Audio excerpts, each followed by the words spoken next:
এই মামলা রাজনৈতিক হীন উদ্দেশ্যে মামলাটা দায়ের থেকে ট্রায়াল পর্যন্ত করেছে শেখ হাসিনা ওয়াজেদের ডিকটেটে।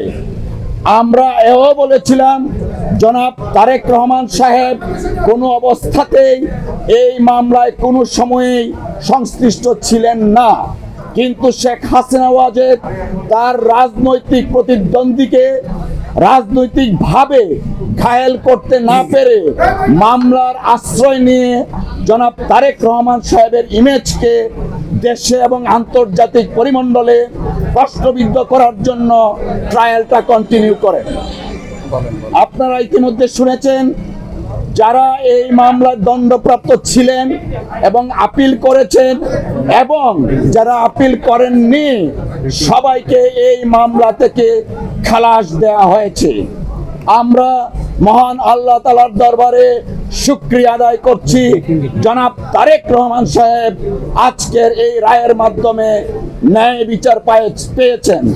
আজকে প্রমাণিত হয়েছে রাজনৈতিক উদ্দেশ্যে জনাব তারেক রহমান সাহেবকে যে মামলায় সাজা দেওয়া হয়েছিল সেই মামলায় আইনগতভাবে মোকাবেলার মাধ্যমে তিনি আজকে বেকসুর খালাস পেয়েছেন।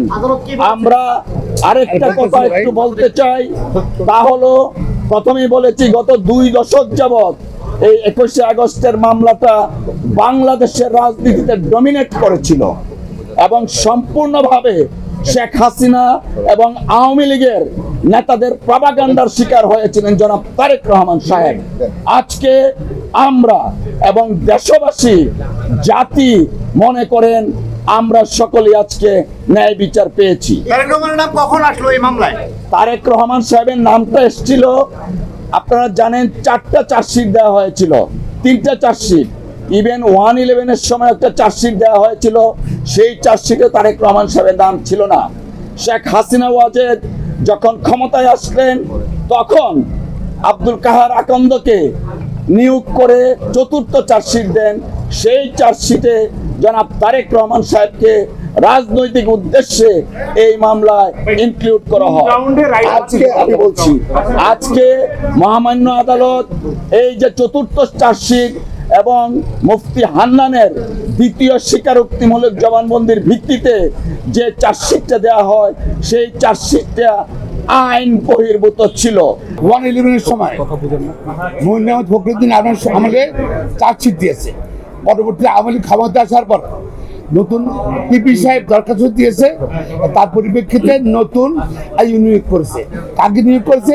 আব্দুল কাহার আকান, যিনি যার চাকরি চলে গেছিল বিভিন্ন ক্ষমতার সময়। তিনি আওয়ামী লীগের নমিনেশন চেয়েছিল, মনোনয়ন চেয়েছিল সেই সময় এবং এমপি হওয়ার জন্য। তাকে পরে চাকরি পূর্ণবল করে তাকে একটু তদন্ত দায়িত্ব দিয়েছে। এখানেই তার রাজনৈতিক প্রতিহিংসাতে প্রতিফলিত হয়েছে। এবং যে উনি যে মুফতি হান্নানকে 100টা সাক্ষী হওয়ার পরে মুফতি হান্নানকে আবার রিমান্ডে নিল। মুফতি হান্নান আগে কিন্তু 164 করেছিল, সেখানে আসামিদের নাম পড়েছে, তাদের নাম পড়েছে, সেগুলো নাই। সাবসিকুয়েন্টলি মুফতি হান্নানকে আব্দুল কাহার আকন্দ আবার রিমান্ডে নিয়ে 100 সাক্ষীর পরে তাকে আবার রিমান্ডে নিয়ে টর্চার করে তাকে 160 করেছে। সেই 160 পরে তারেক রহমান সহ অনেকের নাম আনিয়েছে। পরবর্তীতে মুফতি হান্নান কোর্টে গিয়ে বলছে যে আমার হাত দেখেন, আমার পা দেখেন, সামনে কুটিয়ে বলছে আমাকে। শুধু আমি তারেক রহমান সাহেবকে চিনিও না, আমি রাজনীতিকে চিনিও না। এবং সেটা প্রপারলি নেওয়া হয়নি, আইন অনুযায়ী নেওয়ার সেটা নেওয়া হয়নি। এছাড়াও আদালত, আমাদের সুপ্রিম কোর্ট, হাইকোর্ট ডিভিশন পর্যবেক্ষণ করতে 15,000 লোক ছিল, একজন সাক্ষীও বলে নেই যে ষড়যন্ত্র হচ্ছে সেই ষড়যন্ত্রকে প্রমাণিত করছে। একজন সাক্ষী বলে নেই যে তারা দেখেছে কে বোমা মারছে এবং সব কিছু বিবেচনা করে this a case of no evidence এবং কোনো সাক্ষী পাবেন আইনগত হবে নেওয়া হয়নি।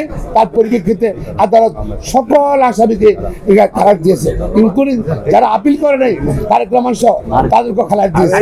এবং এছাড়া এটা রাজনৈতিক উদ্দেশ্য ছিল। সরকার যেটা বলেছেন আমার সহকর্মীরা, সরকার রাজনৈতিক উদ্দেশ্যে এই মামলাটা নিয়েছিল এবং রাজনৈতিকভাবে এটা বিচার করেছে বলে আজকে আইন কানুন সাক্ষ্য আইন কোনো কিছু ফলো করে নেই। এই জন্য আদালত আমরা ন্যায় বিচার পেয়েছি।